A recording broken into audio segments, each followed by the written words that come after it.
Makanya ndak usah khawatir. Seakan-akan kalau hijrah itu nanti miskin.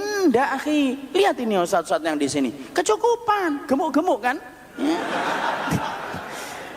Makanya inilah yang menjadikan akhirnya kalau orang kemudian dia beranggapan bahwasanya perjalanan hijrahnya nanti kemudian akan menjadi miskin. Salah, akhi. Yang menjadi miskin dan menjadi lapang itu karena takaran dari Allah, bukan karena kemudian hijrahnya antum. Makanya kalau ada orang susah untuk melaksanakan hijrah, salah satu alasannya itu karena duit, ketika dia lupa bahwasanya Allah itu menjamin apa yang telah Allah berikan dalam kehidupan kita. Saya ambilkan satu tulisan yang luar biasa. Saya pernah melihat foto di WA dari pedagang di Afrika. Ada pedagang buah punya gerobak, akhi. Gerobaknya itu hanya diisi beberapa buah, tidak banyak gerobaknya. Tapi yang menarik perhatian saya itu bukan buahnya. Yang menarik perhatian saya itu tulisan pada gerobak itu. Tulisannya apa? Kaifa akhafu minal faqr wa ana abdul ghani. Gimana saya takut miskin? Gimana saya takut miskin? Kalau kemudian saya itu adalah hamba dari Zat yang Maha Kaya.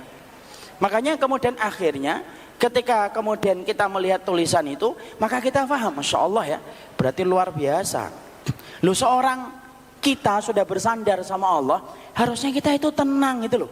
Jadi kalau antum hari ini dalam hijrah, tiba-tiba antum sudah mulai risau, nanti nyari duitnya gimana Ustaz? Nggak usah risau, antum itu hamba dari Zat yang Maha Kaya.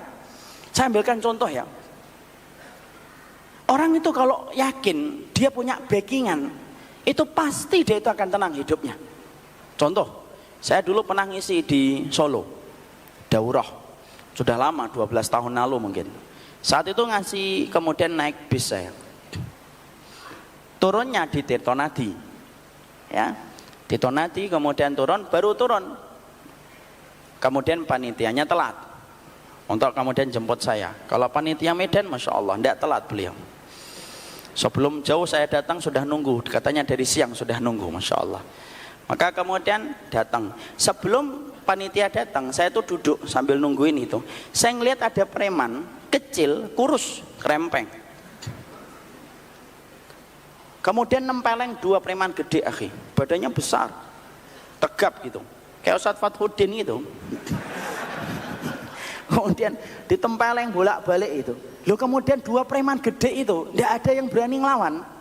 Dalam hati saya, ini preman yang kecil ini ditonjok sekali juga rontok dadanya. Tapi kenapa dua preman itu diem aja gitu, tempeleng lagi itu, diem, orang-orang itu hanya ngeliatin aja. Saya tuh ngeliatin aja dari kejauhan itu. Qadarullah panitianya datang. Ayo Ustadz, bentar, sini duduk. Antum lihat preman itu? Ya Ustadz, udah Ustadz, ayo kita jalan. Antum lihat dulu premannya. Iya Ustadz, sudah.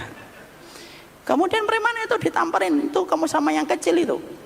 Karena saya kemudian saat itu ngelihat gitu. Kemudian akhirnya apa?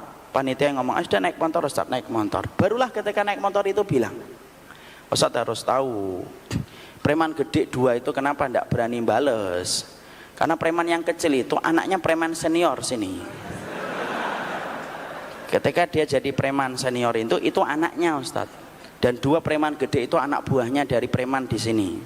Makanya ditempeleng, sampai ditonjok pun juga nggak akan bales dia. Kenapa? Ya kok backingannya itu ayahnya. Kejadian itu 12 tahun, akhi. Apa yang saya ambil pelajaran di situ? Lu anaknya preman aja yakin kok sama bapaknya preman itu akan backingin dia. Antum dan saya ini kan hambanya Allah. Lu kok nggak yakin sama Allah itu, terus kita selama ini tuh ngapain hidup? Ketika kita mengatakan Allahu Akbar, yang kita sebut siapa? Kok sampai kemudian kita ragu untuk meninggalkan riba, kita ragu untuk meninggalkan yang haram, kita ragu untuk meninggalkan wanita yang belum halal. Lu kan yang kemudian menjadi jaminan kita itu Allah gitu loh. Masa kita harus jadi anaknya preman dulu baru kemudian hidupnya kita mantap? Padahal kemudian kita telah memiliki Allah gitu loh.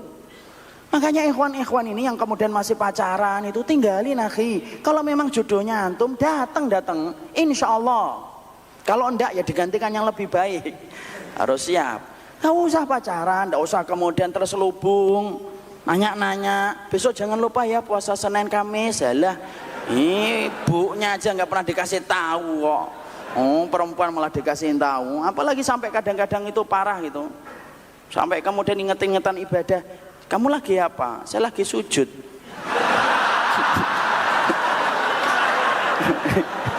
Itu kan parah itu. Lah kamu lagi apa? Saya lagi ruko. Bentar lagi saya nyusul kamu ya.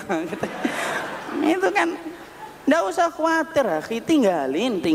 Karena kemudian masalah harta itu bukan hanya uang, tapi termasuk masalah harta itu apa? Masalah harta itu termasuk di dalamnya itu adalah masalah perempuan, masalah laki-laki. Pasti Allah gantikan yang lebih baik. Dan biasanya orang itu susah untuk hijrah karena di situ. Itu alasan yang pertama. Alasan yang kedua, kenapa kemudian kita susah untuk hijrah? Yang kedua itu alasannya apa? Komunitas yang salah, teman yang kurang benar. Maka itulah yang menyebabkan kita susah untuk melaksanakan hijrah. Kayak Abu Thalib, kenapa tidak beriman sama Rasulullah? Karena dia mengikuti Abu Jahal ketika Abu Jahal itu mendampingi dia ketika proses sakaratul mautnya.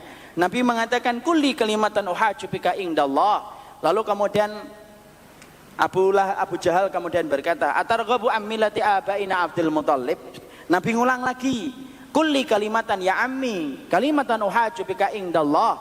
Abu Jahal nimpali, tidak mau kalah. Atarghabu ammilati abaina Abdul Muthalib.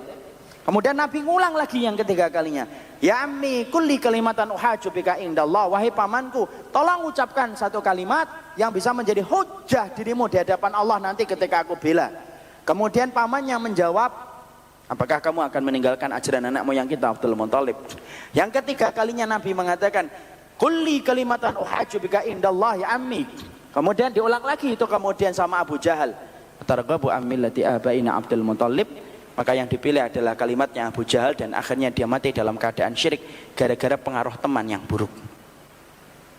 Makanya kalau kemudian kita sudah kemudian dalam hijrah, tinggalkan.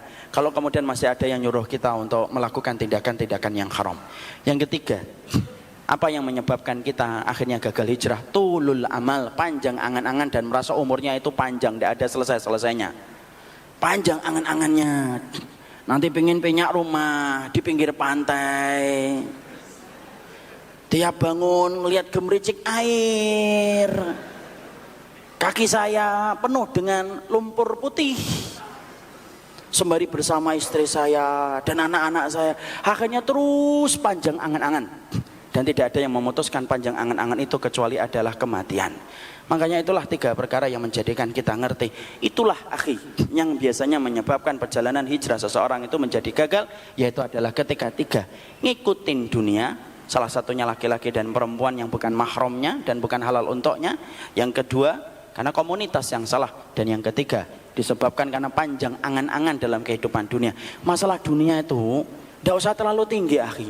Orang mukmin itu memandang dunia itu bersahaja. Maaf ya, antum boleh setuju, boleh tidak. Ana punya anak saya 5, yang terakhir Basam. Maka kalau kemudian saya mendapati nanti anak saya nggak akan ngomong, gantungkanlah cita-cita kamu setinggi langit nak. Ana sebagai orang tua tidak akan pernah ngomong kayak gitu kepada anak saya. Kenapa? Terlalu tinggi, nanti akhirnya dia akan ngejar dunia tidak putus-putus sampai dia tua dan beruban. Saya akan katakan sama anak saya Basam, nanti kalau anak saya ini besar, saya akan katakan sama dia, nak, kejarlah dunia sekedarnya saja. Karena dunia itu sering mengecewakan. Yang tidak pernah mengecewakan itu akhirat. Supaya kemudian apa? Bersahaja. Dapat disyukuri. Enggak dapat, yang memang bukan tujuan kita hidup di sini, tetapi tujuan kita nanti di akhirat. Itulah tempat kehidupan bagi orang yang beriman. Makanya jangan terlalu panjang angan-angan, Pak. Karena panjang angan-angan itulah biasanya menjadikan kita tidak mau untuk bertobat kepada Allah dan hijrah kepada Allah.